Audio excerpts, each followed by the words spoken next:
Hello, welcome to my channel. I'm Tiffany, a retired librarian turned homeschool mom. Draw. This is a cat.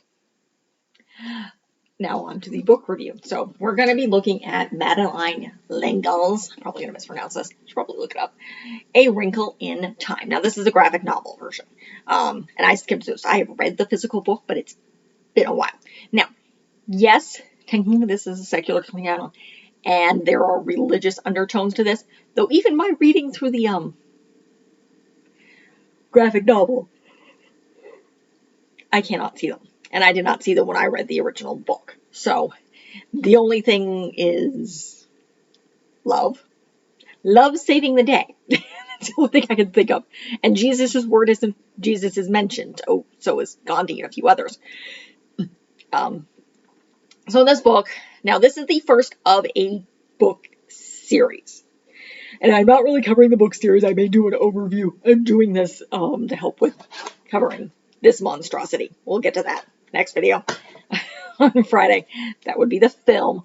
And yes, it's a monstrosity, but we'll get there. But this is an interesting book. Now, it took me a while. You can read it on its own. There are other stories. In fact, the rest of the series besides this, are A Wind in the Door, Swiftly Tilting Planet, Many Waters, and An Acceptable Time. So they all cover the Murray family, which consists of Meg, her twin brothers, whose names are, I'm skipping my brain right now, and her baby brother, Charles Wallace. So, and Many Waters has to do with the twins. The twins are normal. Let's see that. The parents are biologists and physicists, and in this book, Dad is missing. And Charles Wallace is 3. He's not in school. Maybe he's 4. I know he's not in school yet. He's very young. He's very interesting, and he's very, very smart. He did not, I think he's like 5, maybe 5, because he's supposed to go into school the next year, so he's 5. And he didn't speak until he was 4, and most people think he's a moron. And Meg is not good in school. Part of it is she's lazy. Part of it is she knows math really, really well, but her parents taught her, being her father's a physicist, shortcuts. So essentially, yeah, she knows all the math shortcuts, which you find out later in this book. And she can do all sorts of things with math, but she doesn't want to do it the traditional way, the long way. She keeps getting in trouble for it. And she's basically bored, and she's not that great in school. She's in high school. She's 14. I think she's a freshman. And she's kind of an outcast in school. Her brothers are normal. People don't really bug her all that much because her brothers are popular and normal. And then they're expecting Charles Wallace to be very, very weird in school. Again, he's 5. So, and he's extremely intelligent. He's also very unusual. They use the term sport in this book. And basically he's very different from his family. Even Meg, who complains incessantly about how ugly she is. She does not like herself. She's very, very stubborn. She doesn't like authority at all. She has red hair and glasses and braces. And she's not happy. And she's kind of outcasted at school because, again, a lot of people think she's dumb. She's not. She's extremely stubborn. She, again, does not get along with authority very well. And she's just unusual. And at the time, their father is missing. And the principal at one point in this book basically tells her, and basically, your father's abandoned you. And she's like, I will accept my father is gone when my mother tells me. She's extremely intelligent. She has multiple doctorate degrees. When she says he's gone, I'll believe her, not you. So, and then the other main character here is Calvin O'Keefe. Now, Calvin comes from a very, very dysfunctional family. They're very poor. He has multiple children. He's in the middle. And like Charles Wallace, he's a sport. he doesn't fit. He's very tall. He's in 11th grade. He's extremely intelligent. Again, he's also very tall. And so he's I think he's Meg's age, but again, he's in 11th grade. So he's a couple years older, so he doesn't know him very well. He shows up because he has compulsions. He finds Charles Wallace amusing. I do believe he is actually a little bit older than Meg. He's about a year older than her. So, and essentially the basis of the story is they have to go rescue her father from evil, which is the darkness. And the reason it's called A Wrinkle in Time is they're talking about an actual scientific concept in physics called a tesseract, which is essentially a wrinkle in time. And one of the ways they meet these three beings, Miss Who, Miss What's It, and I can't remember the name of the other one. One of them speaks in quotes, one of them speaks normally, the other one is very, very wispy and has long words, like accentuating syllables. Essentially, sorry, this is being filmed rather late, but I just reread this and watched the film, so I'm trying to get these done while it's in my head, and I can get these back to the library. And essentially, these have beings, take them through, they're a bit more powerful, and they know how to control a tesseract, which again is a wrinkle in time. It's the idea of moving time and space closer together so you can move through it easier and faster. In a sense, not necessarily faster than light, because you can actually move faster than light, but able to move through time as it is condensed, kind of like a wormhole concept. And yes, these are actual scientific physical concepts. That is the real part. This is very much science fiction. And so they go to different worlds with these beings to go to this world where essentially they have a hive mind. It's like this thing they call the It controls everything. And it takes over. Meg is able to rescue her father who's been fighting it. It takes over her brother Charles Wallace because he's arrogant, essentially. And that's what they warn him of. Calvin tries to talk through it because they give them basically gifts. Calvin is a talker. He's very good with his words. Charles Wallace is very, very intelligent, but he's also a little bit arrogant for a 5-year-old, because again, he's still a 5-year-old. He's a very intelligent 5-year-old, but he's a 5-year-old.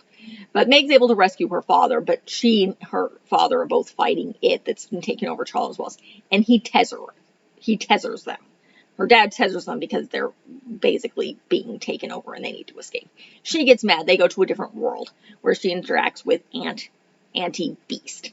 And they don't see, they feel things. And eventually they're able to call the Who's and What's It. And Meg has to go back and rescue her brother. And she has to rescue her brother with love. And that's what she figures out she has to do. And then somehow they automatically get back home. And that's kind of the book. As a future Henley, Meg does grow up. She does, in fact, marry Calvin. She does become, actually, remember in which book this is, because I've skimmed through them. It's been a very, very long time. I believe it's either Swiftly Tilting Planet or An Acceptable Time, where she's married to Calvin, and Charles Wallace has to go off on his own. I can't remember the pieces of those, but she's grown up. The braces are gone. She looks a lot like her mother. She's become very, very beautiful. And again, she's married to Calvin. And weird nuclear stuff is going on. I may review the rest of the series at a later date, maybe in 2024. I have everything planned out at this point. This is October 2022. So it's a very interesting book. Again, it's supposed to have religious undertones. I can't see them. I was not raised with religion. Neither was my husband. And even in my research of this book, and some of the homeschooling books I've seen, it's extremely subtle. And even the author admits that it's extremely subtle. It's not like The Lion, the Witch, and the Wardrobe, Lewis Carroll. No, that's the wrong author. That's a pedophile. Not going there. But The Lion, the Witch, and the Wardrobe, where it's the religion's in your face. And no, I'm not covering that. I'm not covering the Narnia books. They're too weird. And again, the religion is in your face. This is not. I can't see this. I can't see it at all. So it's a very, very good book. It's a very interesting book. This is, again, I have in my hand, this is the graphic novel. I'm okay with this, but everything's in like blue black. So it's not in color. So again, it's probably shortened. And some of this is coming off the top of my head, from having read the book a long time ago. I don't know why on earth I grabbed the graphic novel. I probably wasn't paying attention when I was putting things on hold in the middle of the night.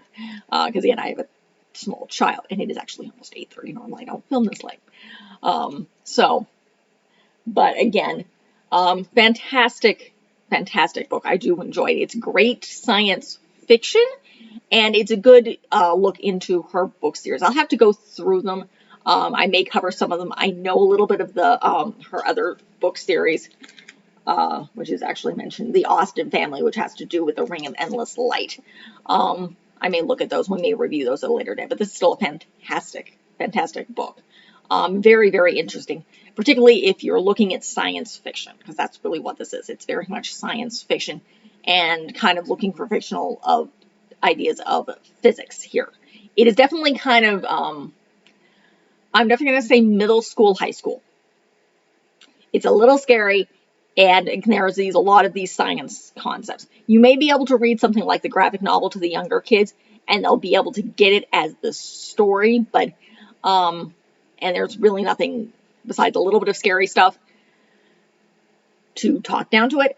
But otherwise, for reading alone, I'm going to say middle school, high school, but you know your kids. As homeschoolers, we always know our kids. So fantastic book. I can't remember what age I read it. I think I was in high school. It was probably one of those things my sister had. Happens. Both me and my sister were big readers. I would often bored looking for something to read, scanning her bookshelves, and snatch this. But fantastic book. That's very much the end of this review. I'm not going to go into detail just because it's not in my head. And again, it's 8:30 and I wanted to get this done. So if you like what you see, I am going to cover the film, The Monstrosity That It Is. That will be coming out. If you're watching this in order, this is coming out Monday. This is coming out the following Friday. That's the way I do things. If I do adaptations, is I'll do the book Monday. I'll do the film Friday. I do that with everything. I have books that come out every Monday. I have films that come out every Friday. There's at least one book that comes out and one film that comes out every Monday, every Friday. Sometimes there's more stuff. If I have things like board game reviews, event reviews, like I have my aquarium stuff that normally comes out, or even homeschooling stuff. In general, that'll come out on Wednesday. I have a 3-year-old. We're not doing the homeschooling curriculums yet. We're not there yet. She's 3. By the time you guys see this, she will, oddly enough, still, in fact, be 3. She'll be about 3.5, but still 3. But I do stuff like this. I'm doing a bunch of series this year, from the Princess Diaries to the Guardians of Gahul to a couple of Tamora Pierce book series, her first 2. The Tortall series, I covered the Magic Circle Opens previously, so you can check those out as well. I'm covering a little bit more Meg Cabot later in the year. The Guardians of Gahul series is just huge. So, yeah, I think there's like 17 novels. And then I'm going to cover a little bit more Catherine Lasky, who's the author of the Guardians of Gahul and a few other things. And I do other fiction stuff and fun movies and stuff like that besides the adaptations. I should be covering the Little Princess, or A Little Princess. I've covered The Secret Garden and the films, and you have my opinions on those, along with a variety of other stuff. So like and subscribe if you like what you see. Check out the rest of the channel. I have quite a bit available there, and leave a positive comment if you have one. Thank you.